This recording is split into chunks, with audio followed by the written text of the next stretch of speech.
এই মুহূর্তে গরমের ছুটি বৃদ্ধি সংক্রান্ত বিগ ব্রেকিং আপডেট।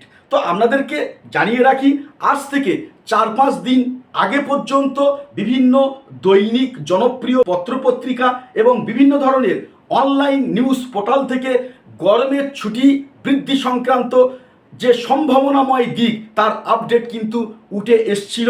অবশ্যই করে সেই আপডেটগুলো যথেষ্ট অথেন্টিক।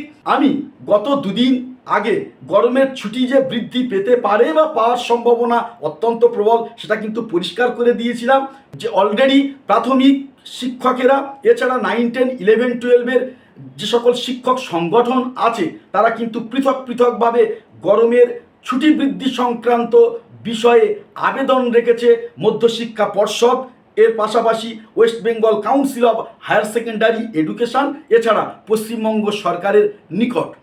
অবশ্যই করে অনেকেই দাবি করেছেন যে মর্নিং সেকশানে স্কুল হলে এই সমস্যা থেকে সুরাহা, কিন্তু এর সমস্যার সমাধান কিন্তু মর্নিংয়ে হওয়ার সম্ভব নয়, কারণ অনেক দূর থেকে 50 কিলোমিটার অতিক্রম করে অনেক শিক্ষক কিন্তু তার বাড়ি থেকে কর্মস্থলে আসেন, ফলে মর্নিং সেকশানে স্কুলে তার পক্ষে আসা সম্ভব নয়। এর পাশাপাশি একটা স্কুলে কিন্তু দুটো সেকশান আছে, একটা মর্নিং সেকশান আছে, একটা আছে ডে সেকশান। ফলে যদি মর্নিং সেকশানে স্কুল ওপেন থাকে কোনো একটা ছাত্রছাত্রীদের জন্য, তাহলে আরেকটা স্তরের ছাত্রছাত্রীরা বা অন্য সেকশান তারা কিন্তু বঞ্চিত হবেন। ফলে সব দিক দিয়ে একটা বিভ্রান্তিকর অব্যবস্থাপনার জায়গা তৈরি হবে। বর্তমানে পশ্চিমবঙ্গের করোনা পরিস্থিতি যথেষ্ট কিন্তু উদ্বেগজনক। RG Kar hospital, PG hospital, Kolikata medical college, এর পাশাপাশি যদি আমরা কেপিসির কথা ধরি, প্রাইভেট হসপিটাল হতে পারে, সেখানেও কিন্তু প্রচুর পরিমাণে করোনার পেশেন্ট যাচ্ছে। এছাড়াও আমরা বাঙ্গুর হসপিটালের দিকে তাকালেও সেদিকে আমরা দেখতে পাবো যে প্রচুর করোনা পেশেন্ট কিন্তু সেখানে অ্যাডমিট হচ্ছে। উত্তরবঙ্গ মেডিকেল কলেজ এছাড়াও দিনাজপুরে গঙ্গারামপুর হসপিটালে বহু করোনার পেশেন্ট কিন্তু ভর্তি হয়েছে, তাদের মধ্যে অনেকের অবস্থা কিন্তু আশঙ্কাজনক। ইতিমধ্যে পশ্চিমবঙ্গে করোনার কারণে 3 জন কিন্তু তাদের কিন্তু প্রাণ গিয়েছে। এইরকমই একটি জায়গায় দাঁড়িয়ে একদিকে যেমন গরমের হাঁসফাঁস পরিস্থিতি, তার পাশাপাশি করোনার একটা উদ্বেগজনক জায়গা তৈরি হয়েছে। গরমের ছুটি বৃদ্ধির যে প্রাসঙ্গিকতা একেবারে জলের মতো পরিষ্কার হয়ে গেছে। এছাড়া গত বছরে যদি আমরা দেখে থাকি তাহলে সেখানে দেখতে পাবো যে গত বছরে কিন্তু প্রথম ফেজে গরমের ছুটি দেওয়া হয়েছিল। তার পাশাপাশি আমরা যদি দেখি যে গরমের প্রকটতার কারণে এবং গরম বৃদ্ধির কারণে এবং উষ্ণতার হাঁসফাঁসের কারণে গরমের ছুটি কিন্তু পূর্ববর্তী বছরে বৃদ্ধি করা হয়েছিল। আমরা কিন্তু 2025 সালে গরমের ছুটি অতিক্রান্ত করে ফেলেছি।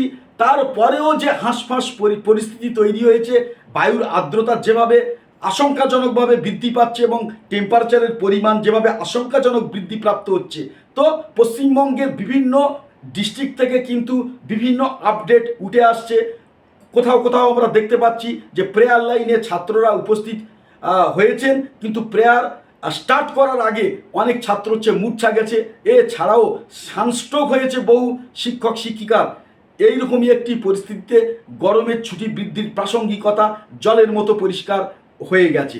তো ঠিক এইরকমই একটি পরিস্থিতিতে দাঁড়িয়ে আজকের যে আপডেট, তো আজকের আপডেট যেটা আমি বলে রাখি, 27শে জুন পর্যন্ত কিন্তু গরমের ছুটি বৃদ্ধির সম্ভাবনা তীব্র থেকে তীব্রতর হয়ে গেছে। এই নোটিফিকেশান হয়তো আজকের আসতে পারে, কিংবা কালকের আসতে পারে, কিংবা পরশু দিনের মধ্যে আসতে পারে। অর্থাৎ 2 থেকে 3 দিনের মধ্যে গরমের ছুটি বৃদ্ধির যে অফিসিয়াল আপডেট সেটা প্রাথমিক শিক্ষা পর্ষদ থেকে আসবে, তার পাশাপাশি মধ্যশিক্ষা পর্ষদ থেকে আসবে, এছাড়া West Bengal Council of Higher Secondary এডুকেশনের অফিসিয়াল আপডেট চলে আসবে। তো যখনই এই গরমের ছুটি বৃদ্ধির অফিসিয়াল আপডেট আসবে সাথে সাথে আপনাদেরকে জানিয়ে দেব। চ্যানেলে নতুন হলে অবশ্যই করে আমাদের চ্যানেলটি এই মুহূর্তে সাবস্ক্রাইব করে রাখবেন।